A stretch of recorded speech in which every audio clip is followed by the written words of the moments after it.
What is up, everybody? Welcome to my first video on this channel. It's been a while, it's been a long time coming, but I have been obsessed with this game, Disney Dreamlight Valley, and I'm excited to show you my village. This is what this video is going to be, a little bit of an introduction to my village. And while I am very proud of my village and what I've done with it, this is just sort of a introduction to me and just kind of what the content is going to be like on this channel, and I really hope you guys enjoy it. And also I'm here to give ideas. I'm here to share some of the ideas and things that I've learned from playing this game with you.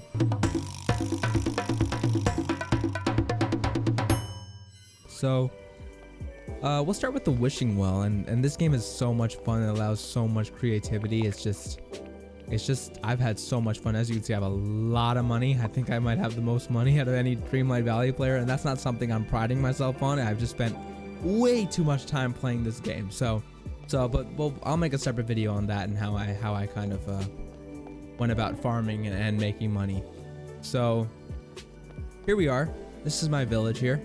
We start at the wishing well, and I like to use this brick road path kind of because it's just very easy to access, and it looks good. So we got our pumpkin patches here. That's the biggest thing I feel like in decorating your village is to diversify your colors, make everything look pretty. You know what I mean? Whether that's the vegetation or the buildings like Minnie's house.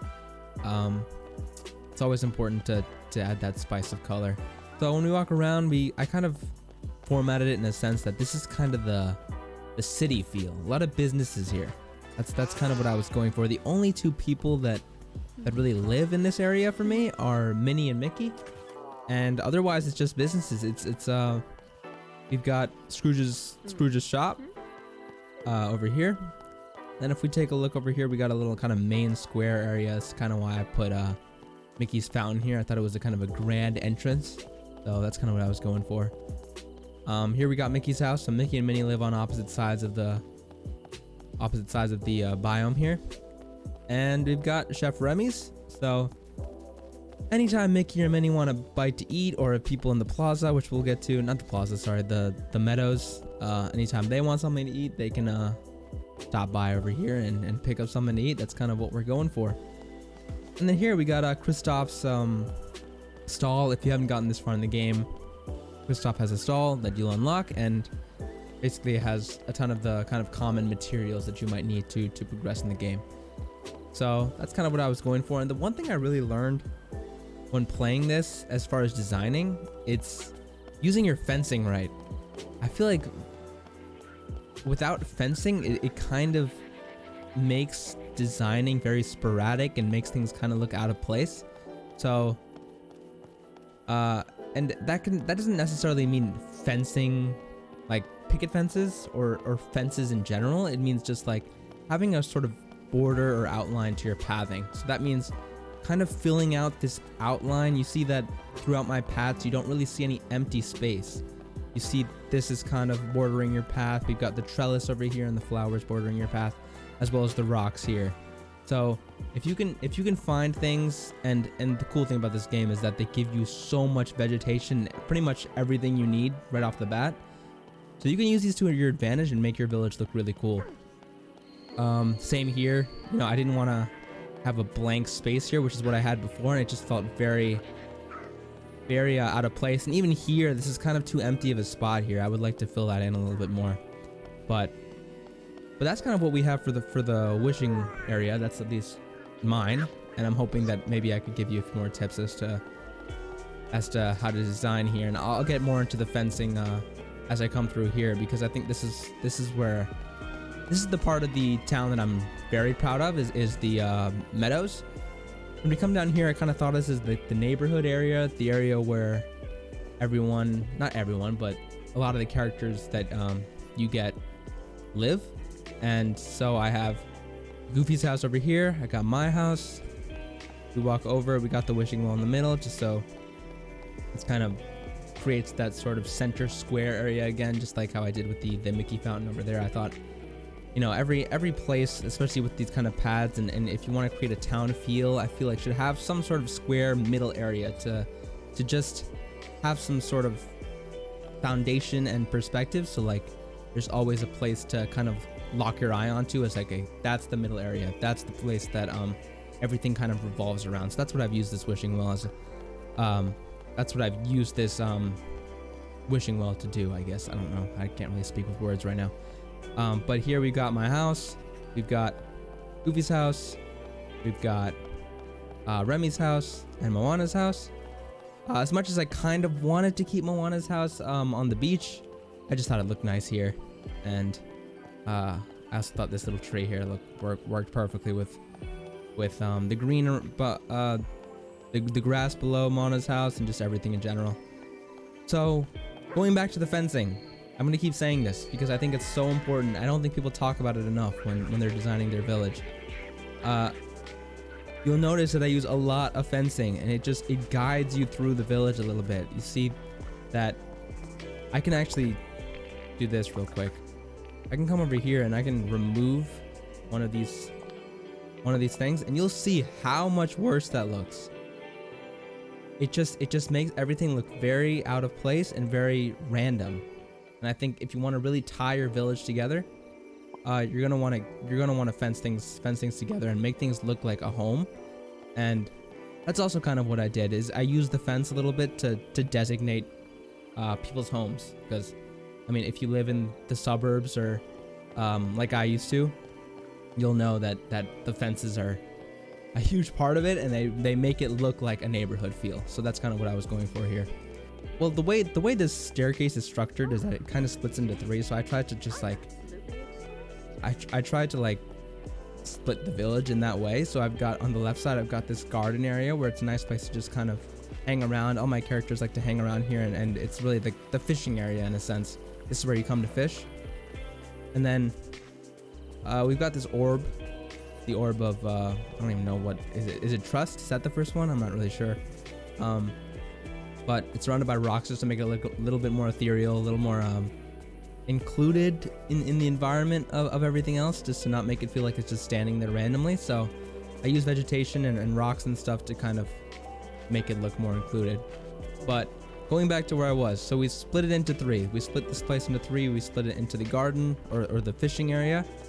We split it into the middle area, which is the neighborhood, which I discussed before. And if we go to the right side, this is our kind of field and just kind of grassy green area, which I really like. I really like how, especially with the way that Merlin's house looks, I thought it looked really cool in kind of a garden area. And here we got my field, that's where I do all my harvesting. And just to make it look good, I split it up into three, with three columns, I guess. Each section, I guess. I don't know, it's kind of hard to describe, but that's kind of what I went for. And I think it's important to organize where you harvest. I've seen a lot of videos of people kind of randomly digging up holes and just putting stuff everywhere. So I think it's important to kind of have everything in one place. And pumpkins, once again, I'll get into it in different videos for how to make money, but it is the most profitable crop. So I've got all my pumpkins there, which I do have to pick.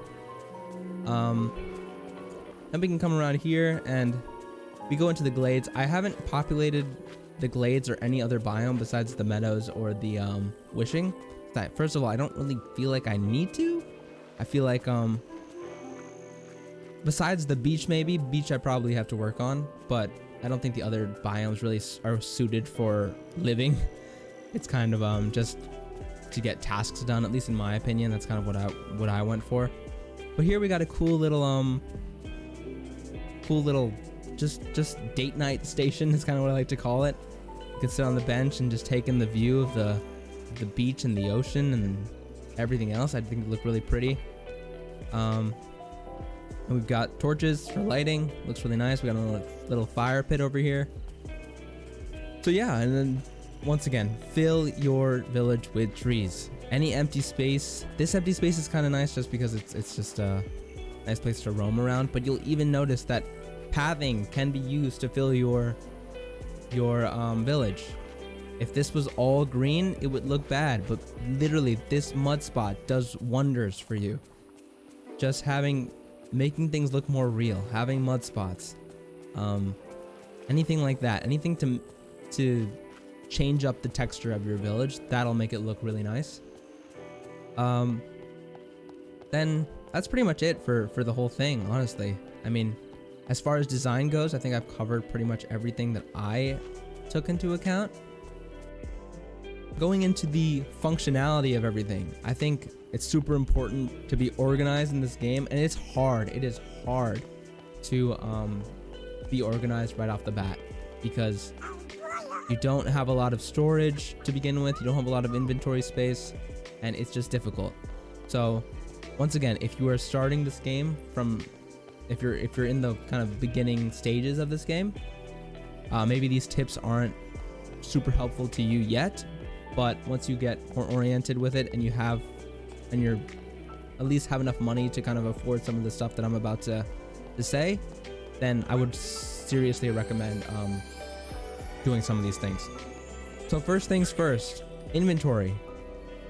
We're gonna take a look into my house now. I haven't really done much interior designing, as you can tell. My house is kind of ugly. I'm not gonna lie, that's something I definitely need to work on.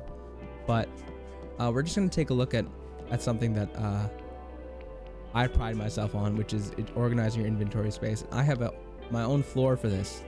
This is my storage room. So I've split up my inventory by 3 sort of categories. One's being food and ingredients. Anything you need for cooking should be in this room. That's how I've organized it.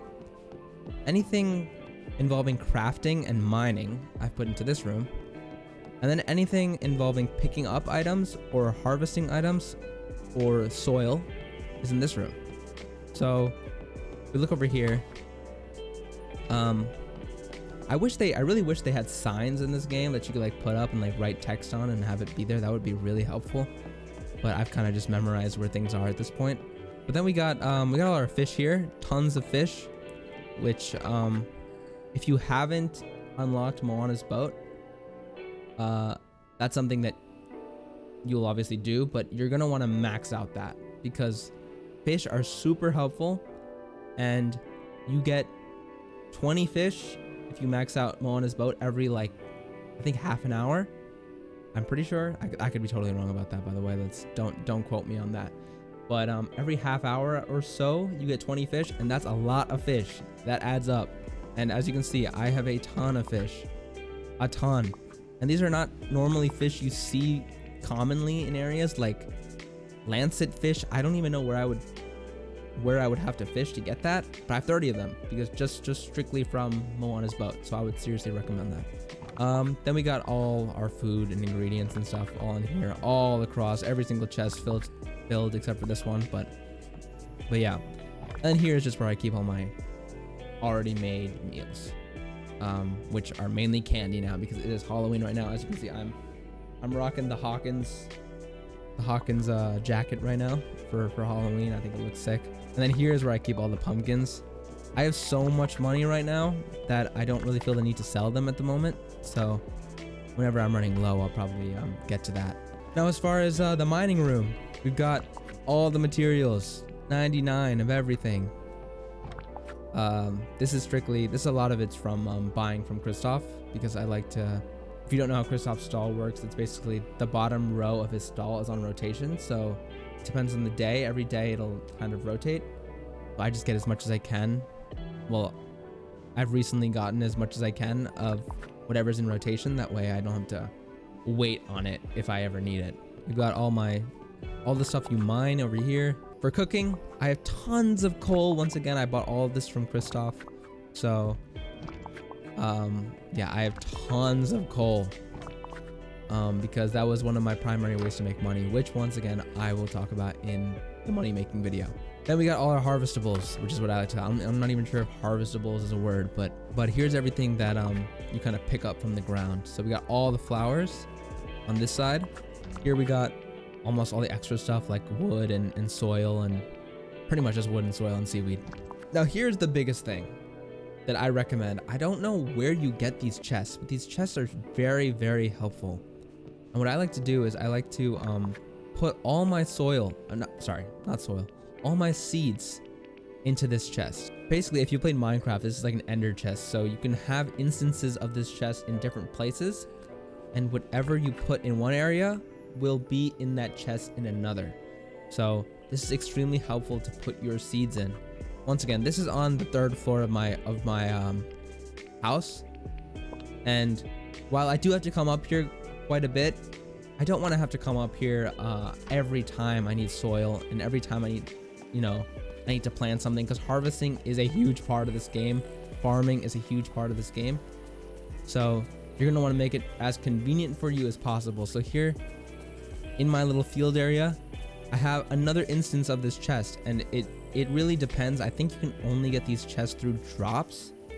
Maybe you can buy them from Scrooge's, but I'm not 100% sure about that. But if you look at this, you'll see all my seeds that were in that chest are here. So it just makes it really convenient to kind of keep all your seeds in these kind of chests. That way you can easily access them while you're doing the harvesting and the farming. And that goes for in the wishing well as well. And my game crashed. Okay, my game glitched out, which I really hope they fix soon. But what I was saying is that if you also come to my wishing area and you come to the field that I showed you before, we have an instance of this chest here. So anytime I need to farm or do anything like that, I have my seeds right where I need them. So it's super helpful, really convenient, and I don't think I've seen anyone else use that as sort of a feature. So I recommend doing that. So that's pretty much my village, and I'm really happy with how much progress I made so far. Let me know if you have any suggestions, because I'm very open to including some other stuff. And let me know if you enjoyed the video.